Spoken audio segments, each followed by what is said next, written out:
चलिए अब नज़र डालते हैं कुछ ज्वेलरी कंपनियों पर, क्योंकि इनको भी काफ़ी फ़ायदा मिलता है सोने की तेज़ी में, और उसमें टॉप पर नाम आता है टाइटन का। रिकॉर्ड लेवल्स के पास कारोबार कर रहा है टाइटन। 47% की तेज़ी बीते एक साल में ये स्टॉक दिखा चुका है। टाइटन पर पहले हम चर्चा करेंगे। आशीष जी, टाइटन पर आपकी राय कैसे लग रहे हैं? कंपनी के फंडामेंटल्स गोल्ड प्राइजेस से तो हम लिंक करते ही हैं, लेकिन इनके और भी काफ़ी सारे सेगमेंट्स हैं जिसका कि इम्पैक्ट पड़ता है कंपनी पर। तो आप कैसे देख रहे हैं टाइटन को, और मौजूदा स्तर कैसे लग रहे हैं एंट्री लेने के लिए?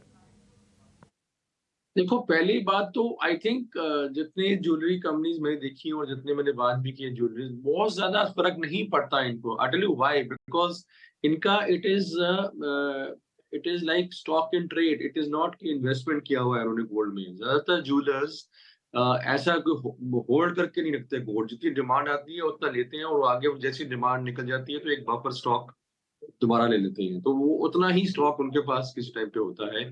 और जो आगे रिटेल प्राइसेज़ होती हैं, उसमें मार्जिन में भी कोई बहुत ज़्यादा फ़र्क नहीं पड़ता, क्योंकि जैसे-जैसे गोल्ड प्राइसेज़ बढ़ती हैं, थोड़ा-थोड़ा वो अपने ज्वेलरी प्राइसेज़ बढ़ाते रहते हैं, पर कोई ऐसा नहीं है कि इमीडिएटली लिंक हो जाता है कि अगर गोल्ड प्राइसेज़ बढ़ गई है, तो इनके प्रॉफिट बढ़ जाएँगे। पहली बात तो ये। दूसरा, अगर लेना ही है तो ये टाइटन टाइटन नॉट ओनली हमारा, ये तो मेरा फेवरेट स्टॉक रहा है काफ़ी सालों से, क्योंकि ना सिर्फ़ इनमें ज्वेलरी, जो इनके बाकी सेगमेंट्स हैं, वॉचेज़, आई केयर, प्लस अदर जो यंगस्टर्स को अपील करने वाले प्रोडक्ट्स, एक्सेसरीज़, वो सारे बहुत अच्छे हैं। और मेरे मुताबिक कंपनी का जो प्रेज़ेंस है, उसका इस पूरा एडवांटेज मिलेगा, जैसे-जैसे ऑर्गेनाइज़ सेक्टर की तरफ ज्वेलरी सेगमेंट और बाकी सेगमेंट्स में मार्केट जा रही है। तो उनको उनको के लिए सबसे ज़्यादा बेनिफिट इनको मिलेगा, तो टाइटन रिमेन्स फेवरेट पिक। और मेरे मुताबिक अभी भी इसका 4200 का एक लक्ष्य बनता है, जो कि मेरे मुताबिक 1 साल के अंदर-अंदर आ जाना चाहिए। पर otherwise also this is a very safe and good stock. अगर लॉन्ग टर्म नज़रिए से किसी को होल्ड करना है और कोई ज़्यादा ट्रैक भी नहीं करना, तब होल्ड करके छोड़ना है, तब भी ये बहुत अच्छा स्टॉक है, जो कि मेरे मुताबिक अगले कई सालों तक रेगुलर रिटर्न, अच्छे रिटर्न देता रहेगा। राइट, और ये बहुत इंपॉर्टेंट बात आपने आशीष जी हाईलाइट की कि सोने की तेजी में ज्वेलरी कंपनियों के फंडामेंटल्स थोड़ा समझने की कोशिश करना की जरूरत है, क्योंकि कई बार तो क्या होता है कि उल्टा ही इम्पैक्ट आ जाता है। सोने के दाम जब चलना शुरू होते हैं तो कई बार इनके डिमांड पे भी इम्पैक्ट आ जाता है। लेकिन जैसा कि अभी आशीष जी बता रहे थे कि इनके जो बफर स्टॉक्स हैं वहां पर इनको मार्जिन का थोड़ा बहुत बेनिफिट मिल जाता है, इस वजह से आप पर नजर रख सकते हैं। बहुत बड़ा इम्पैक्ट नहीं है, लेकिन हाँ, मार्जिन के फ्रंट पर थोड़ा इनको यहाँ पर फायदा इनके स्टॉक्स पर मिल जाता है कई बार। राघवेंद्र जी, आपका क्या कहना होगा ज्वेलरी कंपनियों में? टाइटन की हमने बात की, टाइटन कैसा लग रहा है आपको? और इस स्पेस में दूसरी कंपनियों पर नजर डालें तो कल्याण ज्वेलर्स, जो कि एक साल में 307% चल चुका है। सेंको गोल्ड 100% की तेजी दिखा चुका है। थंगामल ज्वेलरी 158%। आरबीजी एक एक करके हम आपके सामने रखेंगे, 52% की तेजी ये स्टॉक भी दिखा चुका है। ज्वेलरी कंपनियों पर आपकी क्या राय बन रही है, और कौन सी कंपनी पसंद आ रही है आपको इन स्तरों पर? पूजा जी, ज्वेलरी स्पेस में हमें अभी भी लगता है कि सेंको गोल्ड में काफी अपसाइड रह सकता है। 800 रुपए का करंट स्टॉक प्राइस है, और हमें लगता है एक साल की अवधि के लिए इसका 30% अपसाइड पकड़ के 1050 का लक्ष्य बनता है।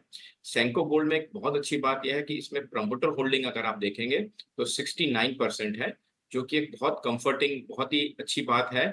75% से ज्यादा प्रमोटर होल्डिंग हो नहीं सकती है। तो और ईस्टर्न इंडिया में जहां पर एक ये स्पेस थोड़ी लेस कॉम्पिटिटिव है, उसमें सेंको का बड़ा प्रेजेंस है। तो ये एक बाकी कंपनी से थोड़ा सा कॉम्पिटिटिव वाइज इसको एक एडवांटेज है, और अब ये पैन इंडिया में एक्सपांड कर रहा है। और पी मल्टीपल पर भी देखेंगे तो बाकी जो कंपनीज के आपने नाम लिए हैं, कल्याण ज्वेलर्स या टाइटन, उनसे ये आधे वैल्यूएशन पर चल रहा है। तो on P price to earning re rating में एक बहुत बड़ा अपसाइड बनता है। सेंको गोल्ड में 30% का एक कंजर्वेटिव नंबर है।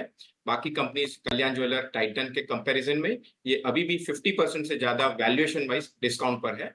तो यहाँ पर एक सेंको गोल्ड में बाय बनता है। ठीक है, तो सेंको गोल्ड अच्छा लग रहा है इन स्तरों पर।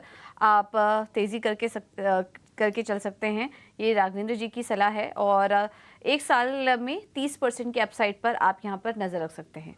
तो सेंको गोल्ड ज्वेलरी स्पेस में अगर आपको नज़र रखनी है तो आशीष जी को टाइटन अच्छा लग रहा था, टाइटन भी बेहतर है। सेंको गोल्ड अगर मिड कैप कंपनियों पर अगर आपको नज़र रखनी है तो इस कंपनी पर आप नज़र रख सकते हैं। हमने काफ़ी सारी कंपनियों पर चर्चा की, लेकिन एक और कंपनी है जो कि सोने के दाम में इतना ज़्यादा तो इम्पैक्ट नहीं आएगा, लेकिन थोड़ा आप इसको रडार पर रख सकते हैं क्योंकि सेंटीमेंट के लिहाज से हमने इस कंपनी में भी एक तेज़ी देखी। वैभव ग्लोबल की बात हम कर रहे हैं।